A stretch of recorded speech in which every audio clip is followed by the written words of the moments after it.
In this video, I'm going to teach you how to get started with initial hands-on experience on Microsoft Loop. So in order to get started with that, head over to their website, which is loop.cloud.microsoft. Once you're in there, you can see this Get Started option. So proceed to sign up by clicking onto this Get Started, or if you already have a Microsoft account, proceed to click onto this Sign In option. Using a Microsoft account will grant you access to all of the Microsoft applications, including Microsoft Loop. Now from in there, let's head over and sign up, and here is my actual loop. Here is what it looks like.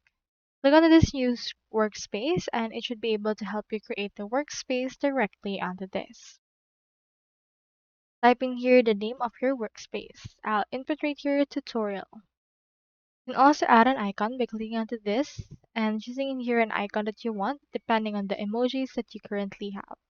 On my case, let me head over and then input right here something that I want to use. So just choose right here the icon that you want based on this right here. Once that's done, click on this create option. This should be able to create that particular workspace that we have. Now as you can see, we have in here this untitled page. You can also create a page depending on templates such as project brief, team decision, project planning, meeting notes, and the likes.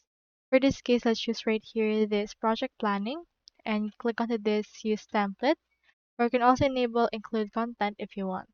Click onto this use, and here is what it would look like. It's already been formatted with all of the context that has been added.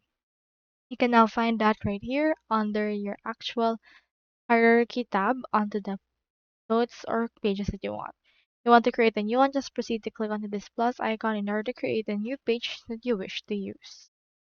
So that's all there is today, and I hope this video helped you out.